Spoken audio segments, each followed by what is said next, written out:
le ministre. La parole est à Madame la présidente Valérie Rabault. Merci, Monsieur le Président. Monsieur le Premier ministre, EDF est le premier producteur et fournisseur d'électricité en France et en Europe, le troisième au niveau mondial. Et EDF constitue pour nous, Français, une fierté de technologie, d'invention, d'ingénierie et d'efficacité. Depuis 1946, aucun gouvernement, qu'il soit de droite ou de gauche, n'aurait osé imaginer démanteler EDF. Monsieur le Premier ministre, la semaine dernière, 3 députés de 3 bords différents, notamment ma collègue Marie-Noëlle Battistel, vous ont interrogé sans avoir de réponse.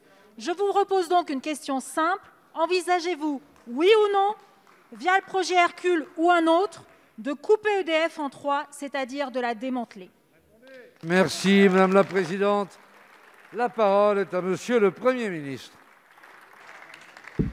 Monsieur le Président de l'Assemblée nationale, Mesdames et Messieurs les députés, Madame la Présidente Valérie Rabault, je tiens à préciser de la façon la plus solennelle à la représentation nationale que le gouvernement, loin d'avoir l'intention d'affaiblir ou de démanteler cette grande entreprise nationale qu'est EDF, entend bien au contraire l'adapter et lui donner les armes pour remplir sa mission historique. De quoi s'agit-il, Madame la Présidente? Pourrais-je par exemple commencer par évoquer la question de l'hydroélectricité, chère au cœur de beaucoup de parlementaires? Dois-je rappeler à l'Assemblée nationale que voilà plus de 12 ans que nous sommes en contentieux avec la Commission européenne sur ce sujet?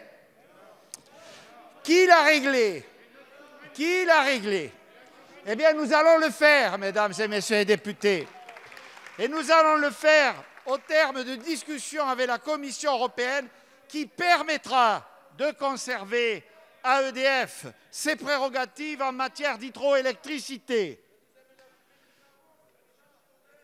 Nous devons aussi, Madame la Présidente, donner à EDF, qui, je vous le rappelle, est soumise à la concurrence d'autres entreprises au niveau européen.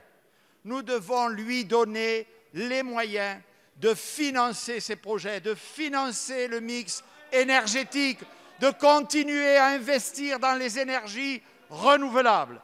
Et c'est bien le mandat de discussion qu'ont la ministre de la Transition écologique, Barbara Pompili, et le ministre de l'Économie, des Finances et de la Relance dans les discussions qui sont en cours avec la Commission européenne. Nous n'avons, je le répète, nullement l'intention de démanteler EDF, qui restera un grand groupe public. Les statuts des personnels des industries énergétiques et gazières sera préservé. C'est un engagement que je prends devant la représentation nationale. Je vous remercie. Madame la présidente. Oui, Monsieur le Premier ministre, j'entends votre engagement, mais je pense qu'on va vous y aider. On va déposer une proposition de loi visant à créer un référendum d'initiative partagée pour empêcher la sécabilité d'EDF. Nous voulons que vous êtes gaullistes, nous devons maintenir EDF dans son intégrité. Il est hors de question de le découper, de le démanteler.